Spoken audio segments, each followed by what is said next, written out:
So, I was initially going to begin this blog and my new year promoting the idea of self empowerment, but then I thought perhaps I might be jumping the gun. I feel like there are a few things that need to happen before we even begin the self empowerment conversation, because what I've realized is every single one of us carry broken pieces of ourselves based on the experiences we have. It's life, it happens. However, I don't think a lot of us realize it, or do we do the self work to work past it? So before I even begin the conversation about self empowerment, about believing in yourself, about being your best self, let's take a step back and let's start a conversation about getting rid of all of our shit. Let's talk about healing. Life can be one hell of a bitch sometimes. Some of the experiences we have leave us scarred, insecure, and some of us be building the motherfucking Great Wall of China around ourselves just so we never have to experience that type of pain ever again. But no one said life was going to be easy, which is why I wanted to begin 2019 with healing. What is it exactly? What is the process? Why should we even go through the process? What I wanted to do was take my personal experiences, mix it in with some statistics and research and other people's experiences, and hopefully encourage you to take the healing journey too. The thing is, healing is not a pretty thing sometimes. It can be ugly and disgusting and so incredibly tough because for once you need to break down your own walls and be motherfucking real with yourself.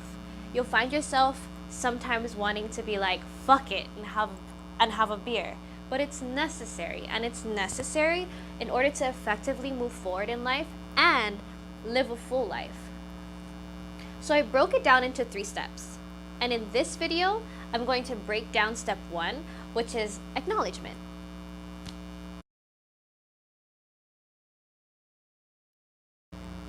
It really is an empty life without the good and the bad. I mean, people express and talk about this concept all the time. Tori Rodriguez from Scientific American Mind writes, unpleasant feelings are just as crucial as enjoyable ones in making sense of life's ups and downs. And it's crazy because this article highlighted the importance of experiencing negative emotion and how they are crucial to mental health. Imagine that. Even in Kolohe Kai's song, Round and Around, in the chorus, the lyrics go, don't be so worried about it, don't get so downhearted, life is sunny and cloudy, round and around we go. Talks about how life comes full circle and there's ups and downs. That's just how life is. Even in Disney's The Lion King, you know the song Circle of Life? The one everyone knows the beat to but makes up the words just as long as it sounds like the original? That song is about how everything in life is connected and how everything comes full circle.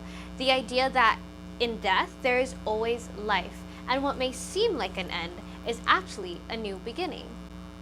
In fact, let me take it back to the 3rd century BCE, the Chinese philosophy of yin and yang, the idea in which all things exist as both inseparable and contradictory opposites, like dark and light, male and female, good and bad. Can't have one without the other.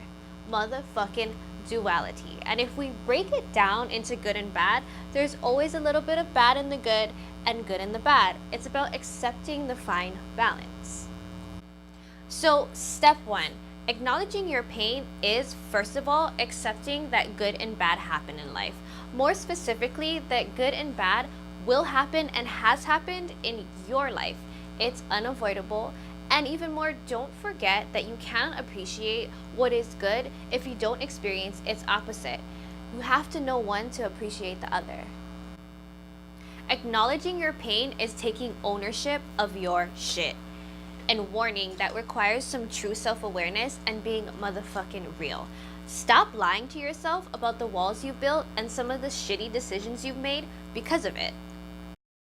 You know, it's easy for me to say, the first step is to acknowledge your pain, give it some life so you can let it go. I can use pretty little words and have them flow well together so they appeal to you, but how do you make the idea tangible? Maybe even practical and habit forming. And the thing is, no one taught me how to do this. I had to figure this one out on my own. And the thing is, different things work for different people, but here's what worked for me. Okay, so I talk about journaling all the time. Avi, because I like to write. That's my shit, will always be my shit, and because it is my shit, I've incorporated it into my healing journey.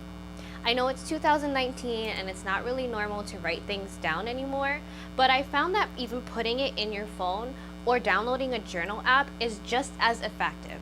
In fact, if you log into my blog now, I've listed 3 of my favorite journaling apps and why. My personal acknowledgement of pain was taking every memory that I wanted to become emotionally unattached to and writing it down in detail. And when I mean detail, I mean I expressed how the experience made every part of my senses feel. I relived the memory in my head and wrote it down, and then I would read it out loud to myself so I could hear it. Sounds stupid, I know, maybe even a little bit psycho, but it's crazy how more real it becomes when you appeal to both your sight and sound. Shitty thing is, your pain is not an easy thing to hear. I did a shitload of crying, but it was a necessary release. A release perhaps I never really knew I needed, and because of it, I was actually able to take ownership of it. No one taught me the importance of healing. I had to figure this one out on my own and figure out what worked for me. But I believe at the end of the day, the only person you got is you. The only person you even want to be gotten by is you. And throughout our life, we're going to lose a lot of things, people, opportunities.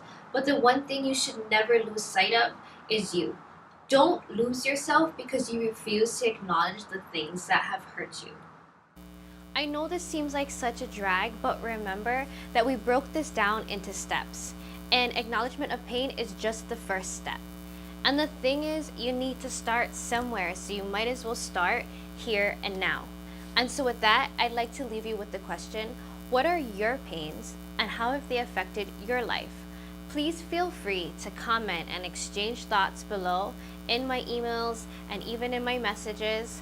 Remember, in many ways, it's our pain that brings us together, and maybe with this, we can help each other heal as well. For those of you who have subscribed to my interactive journal, guided journal questions are up on my ebook now, and I look forward to interacting with you. And so I'd like to leave you all with this running thought. Find some peace in the fact that everything is happening as it should. What may seem like an end is really a new beginning. Until next Monday, fam. Love always.